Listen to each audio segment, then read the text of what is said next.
adopt the name IREP Monash, which is what a lot of students recognize and familiarize themselves with.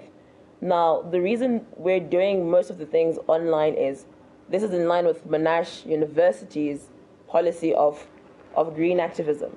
So instead of printing newspapers, we'll be publishing stories online. This way we save paper and we do our small contribution for the environment. And we've also included social media as a form of communication for students using Facebook and Twitter. Students can log on to Facebook and join IREP Monash on Twitter or follow it on Twitter or Facebook. So the reason behind this is we're just trying to get students information in real time. Oh, lovely. And you, Mr. Alvis? Okay, I'm the student advocate. What it means is I'm the lawyer of the school, so I'm the lawyer of the students to the management. So I'm the link between the students and the management. So what I actually do is I'm there for legal consultation and to make sure that the general social and academic well-being of all the students is like on point, is addressed. So what I do is I actually help students when they have queries with management. And for example, if students want to be expelled, I also attend the APC, the Academic Progress Committee hearings. Yes, I'm there to defend the students.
Lovely. Yes, Lovely. So that's basically what I do. Sweet. Because earlier previously we had the other two Musasa representative, and this was Roy, the president, and we also had Obi, who's the social coordinator. Now, Obi came to us and he told us that basically what sets you guys apart from previous Musasa teams is that you guys work as a family. Now, I'd like to hear from you guys personally if this is true, and basically how you guys plan on bettering life for students, not only academically but also socially in all the perspectives and all. Okay, within Musasa there are 11 positions. From president, vice president, executive secretary, treasurer, student advocate, media liaison, sports officer, as well as international officer, cultural officer, and the sports officer. Now, with this Musasa, we're working together within all 11 portfolios, because a student's life is not only academic. True. There's a cultural aspect, there's a sporting aspect, and there's a social aspect. Now, with the cultural aspect, our motto is unity amongst diversity. Monash, South Africa is one of the universities that has a big mix of international students. So what we plan to do this year is to incorporate all the different cultures of students on campus and those students that stay off campus to celebrate the diversity within our institution. Going to sports, we've got a new sports pitch that is being officially opened in mid-April. That way, more students will be able to interact. I think the problem is in previous Musasas or in previous years, there's not been enough student interaction, which is what we're trying to achieve this year within every portfolio, synthesizing those portfolios together for the students. Lovely. Yeah, and just to add on is like with our MSASA, we're not just taking new initiatives only. We're also proceeding with what the previous MSASA did, like the more TV, the more FM and all that stuff. So it's not like we're trying to build a new house, but we're also developing the house that has been already built. Yeah, so you know, obviously, we want to attain more than what the other MSASA were doing. They were bringing new initiatives every year, so they couldn't carry on with a single initiative that they would have made. Yeah. And so basically now what we're going to do, we're going to have a few questions posed from our student here, as he is representing all the students of Monash, you know. Basically, Mr. Matongo, if you may please. Firstly, my first question directed to Elvis, the student advocate. Basically, from my understanding, some Zimbabwean-sponsored students were not allowed to return to Monash after failing one unit. From my understanding as well, they were supposed to get a supplementary exam, and that did not happen. What do you have to say to begin with, Eugene, let me state this clearly to you. If you are on scholarship, you have a mandate that you have to fulfill for the government. Because if you are sponsored, then you're supposed to pass. There's an agreement between you and the government that we're sponsoring you, but on condition that you pass all your units. Understand? And if you don't do that mandate, definitely the scholarship will be stripped away from you. Understand?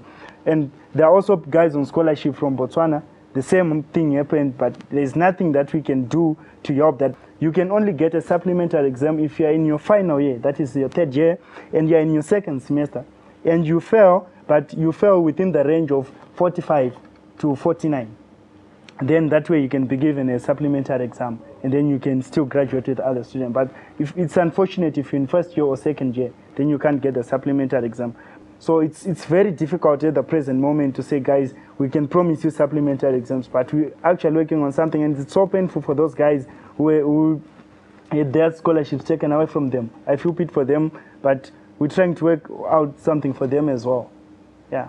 My second question is directed to Rutendo, or media liaison. You say you want the community, the school community, to be aware of the Facebook, the YouTube, the IREP, Monash newspaper, but then the internet connection is really low, it's really down. We can't access our computers. Even I stay in grade 7 and I cannot access internet in grade 7. How are we going to be aware of what is going on around campus if you can't access the internet? Currently, students are having difficulties accessing Facebook. Reason being that there's a lot of complaints that a lot of students are wasting time on Facebook, and people are looking to use computers while other people are using Facebook. Now, you also spoke about the internet being slow. We're currently talking to Mr. Bradley Arthur, who's the IT manager, to see what way we can improve student communication. Now, currently, the Musasa website is being revamped so that it can be as comprehensive as possible, so that students can access their Monash portal, their Moodle, and everything they need to know via the Musasa website. So that will be relaunched within the coming weeks. But the issue of the internet on campus and computers is being addressed by IT, and we're working closely with Mr. Bradley Arthur from ITS.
Third question is directed to Alfred, the student advocate.